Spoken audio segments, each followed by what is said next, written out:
Di video ini kita akan mengulik protein sebagai makronutrien untuk Cana Maru, spesifiknya adalah ulat Hongkong.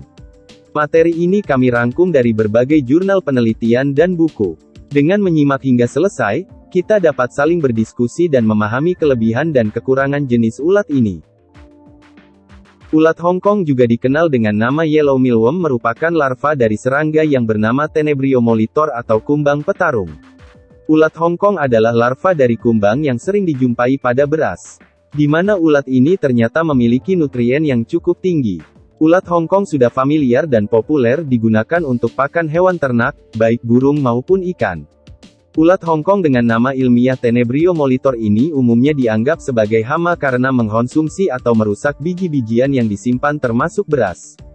Tak heran ulat ini juga disebut ulat beras. Ulat Hongkong dewasa memiliki rata-rata panjang 15 mm dan lebar 4 mm dan secara progresif menjadi kepompong dalam 7 hingga 10 hari. Dalam jangka waktu 10 hari, kepompong akan berubah menjadi kumbang.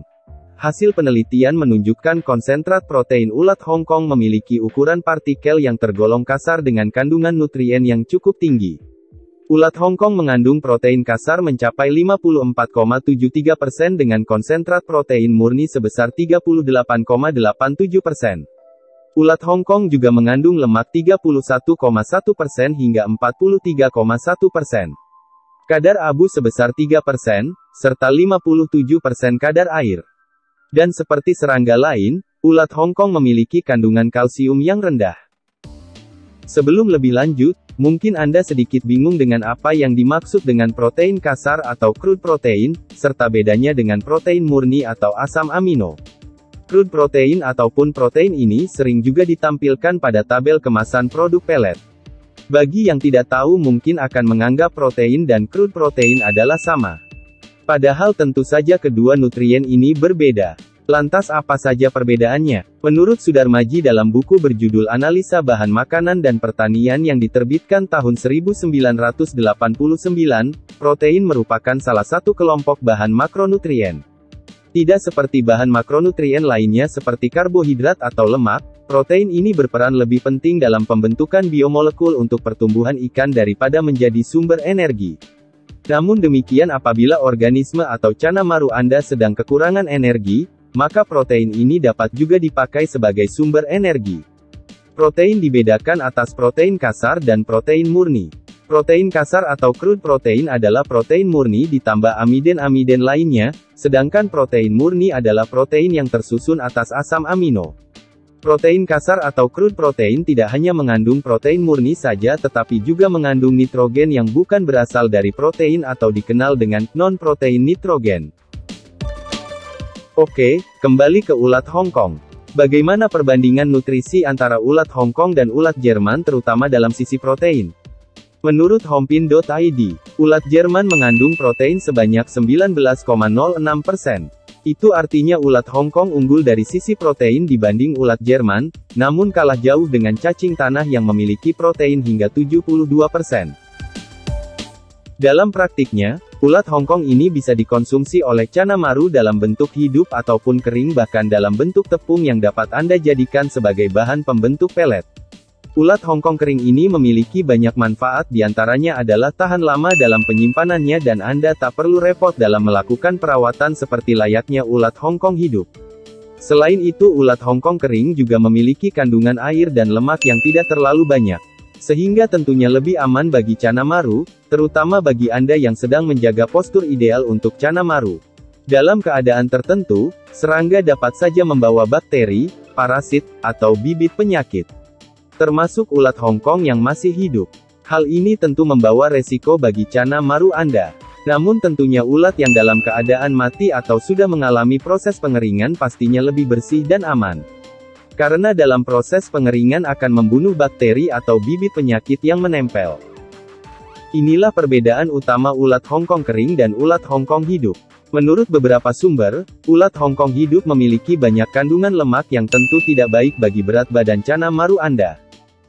Ada beberapa hal yang wajib Anda perhatikan saat memberikan ulat Hongkong pada Cana Maru Anda, yaitu gunakan ulat Hongkong berkualitas tinggi dan kebersihan yang baik, dan jadikan ulat Hongkong sebagai cemilan. Jangan memberikan ulat Hongkong kepada Kanamaru secara berlebihan karena bisa mengakibatkan kegemukan. Beberapa kiper berpendapat, ulat Hongkong sangat cocok diberikan untuk Kanamaru yang berukuran kecil. Namun sebaiknya ketika memberi makan, pilihlah ulat Hongkong yang baru molting atau ganti kulit karena teksturnya yang lebih lunak. Banyak para kiper terutama kiper burung yang percaya bahwa ulat ini masih dapat hidup selama beberapa detik jika kepalanya tidak hancur terkunyah saat dimakan oleh burung atau ikan. Jika itu terjadi, maka tidak menutup kemungkinan bahwa ulat Hongkong akan menggigit atau merusak organ pencernaan pada burung atau ikan. Benar atau tidak, hal ini tentu akan tidak baik. Oleh karena itu, banyak kiper terutama kiper burung yang memberikan ulat Hongkong dalam keadaan mati. Caranya dengan mencelupkan ulat Hongkong ke dalam air hangat. Ada beberapa fakta menarik lainnya tentang ulat Hongkong ini.